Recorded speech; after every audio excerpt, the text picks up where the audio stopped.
Pemirsa yang budiman, kita masih berada di Uasa Ramadan, rahmat semesta alam. Pak Tifatul sudah menceritakan bagaimana kita makhluk rohaniah dihadirkan masuk ke dalam bashar, dan tubuh yang kita bangga-banggakan karena ganteng dan cantiknya sebenarnya hanya terbuat dari air mani, dan semua akan hancur kembali setelah mati. Dan bagi Allah tidak ada kesulitan mengadakan sesuatu yang belum ada. Allah mampu, apalagi mengadakan kembali apa yang pernah ada. Sekarang kita sudah hadir di muka bumi. Mau ngapain? Apa yang mau kita perbuat? Sibuk apa? Dengan cara bagaimana umur ini kita habiskan? Silakan Pak. Baik, jadi kita ini diciptain mau main-main atau ngapain ya Ustadz ya? Tidak ya, kita disempurnakan oleh Allah Subhanahu wa taala.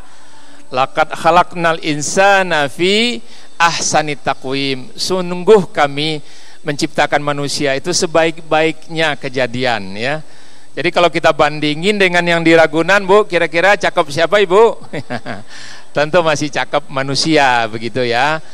Jadi tugas kita itulah sebagai khalifah ya.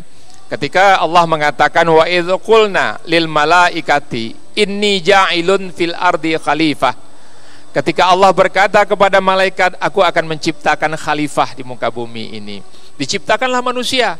Sebetulnya Allah juga Ustaz kan sudah tawarkan kepada makhluk-makhluk Allah yang lain.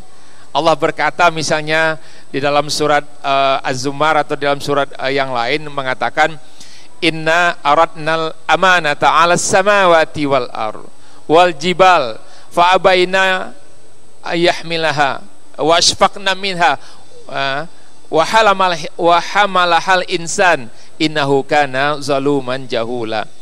Kata Allah Subhanahu wa taala, sesungguhnya amanah ini sudah kami tawarkan kepada langit dan semua apa yang ada di langit, kepada bumi dan kepada semua apa yang ada di bumi, termasuk malaikat. Mereka angkat tangan, washfaqna minha, mereka tuh nggak sanggup untuk memikulnya.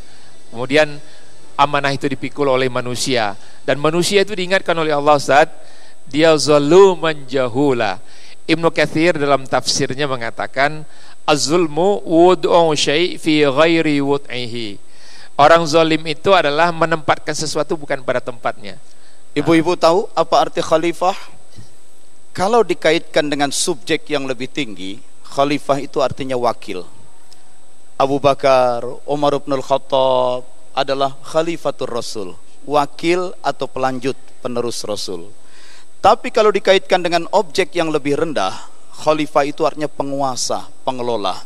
Wa huwallazi ja'alakum khalaifal ard. Dan dialah yang menjadikan kamu sebagai khalifah bumi, penguasa bumi, pengelola bumi. Tapi terhadap Allah, manusia adalah khalifatullah, wakil Allah terhadap bumi, penguasa bumi. Sangat menarik kajian tentang fungsi ibadah dan fungsi khilafah. Jadi sebagai khalifah pun, karena kita khalifah juga berarti pemimpin dan wakil Allah di muka bumi, manusia itu diberilah kelebihan-kelebihan ya. Di antaranya Allah Subhanahu wa taala mengatakan walaqad karramna bani Adam wa hamalnahum fil barri wal bahr wa razaqnahum minat thayyibat ya wa faddalnahum, dan seterusnya ila akhir ayat. Jadi kata Allah Subhanahu wa taala, sungguh kami telah memuliakan anak cucu Adam. Kami perjalankan mereka di daratan dan di lautan, bahkan sekarang di udara. Ya Ustaz ya. Tidak ada kerbau yang kemudian bikin pesawat terbang, nggak ada. Ada yang naik kapal ya dinaikin orang ya, tapi bikin sendiri. Jin katanya, oh jin itu cepat, iya, tapi suruh bikin sepeda nggak bisa ibu-ibu ya, jin itu. Dan diberikan rezeki yang terbaik-terbaik. Kalau daging khas dalam, khas luar dimakan oleh manusia. Antar tetelan yang kecil-kecil sisa-sisanya baru dikasih ke binatang, ya, baru dikasih kepada hewan-hewan yang lain. Kemudian diberi rezeki yang terbaik-baik, buah-buahan, makanan, buah yang ranum-ranum untuk manusia, yang busuk-busuk untuk binatang. Jadi dimuliakan, diutamakan dari makhluk Allah yang lainnya. Jadi itulah yang kita diberi tugas, dua tugas khalifah itu. Satu al-imarah, yang kedua ar-riayah. Yang pertama adalah membangun peradaban ini, membangun dunia ini, dan yang kedua adalah memelihara riayah. Jangan sampai kita tidak bisa membangun, memelihara saja tidak bisa juga. Jadi jangan merusak. Kalau tidak bisa membangun, jangan merusak. Begitu kurang lebih satu tugas kita ya. Sangat menarik. Walaqad karramna bani Adam. Sungguh telah kami muliakan semua keturunan Adam, apapun suku bangsanya, etnis, bahasa, budayanya, bahkan apapun agamanya, sebagai manusia Islam memuliakannya. Maka dalam perang Badar dan perang-perang lain pun, setelah selesai, jenazah atau mayat-mayat tentara-tentara yang musuh dari Islam itu, memusuhi Islam, Rasulullah memerintahkan supaya jenazah mereka dikuburkan. Jangan dibiarkan tergeletak lalu malam dicabik-cabik oleh serigala dan binatang buas lainnya. Terhadap seluruh manusia Allah sudah memuliakan, maka kita harus pandai juga memuliakannya. Barangkali ibu-ibu punya pertanyaan tentang peran, kewajiban yang harus dijalankan oleh kita sebagai khalifah di muka bumi. Siapa yang mau bertanya? Silakan ibu berbaju putih. Assalamualaikum warahmatullahi wabarakatuh. Waalaikumsalam warahmatullahi wabarakatuh. Saya Hajah Rastini dari Majelis Taklim Al-Huda Komplek BBD Cimanggis, Depok.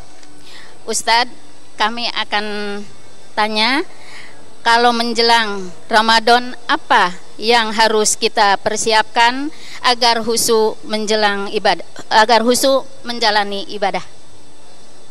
Baik, ada pertanyaan berikutnya, silakan Ibu ya. Assalamualaikum warahmatullahi wabarakatuh. Waalaikumsalam warahmatullahi wabarakatuh. Yang mulia Bapak Ustadz, saya mohon petunjuk, apakah contoh kecil yang bisa kita lakukan sehari-hari agar kita tetap berada istiqomah di jalan Allah Subhanahu wa Ta'ala, khususnya Pak Tiffany Sembiring, terutama yang saya adalah ibu rumah tangga. Terima kasih Pak. Baik, ada dua pertanyaan Ustadz ya, dan ibu-ibu sekalian. Mudah-mudahan nanti setelah break ini tetaplah di OAC Ramadan Metro TV, dan saya akan tutup segmen ini dengan sebuah pantun. Mengapa ingin si kakap merah padahal ada ikan tenggiri? Mengapa sombong kepada Allah padahal asalnya setetes mani? Assalamualaikum warahmatullahi wabarakatuh.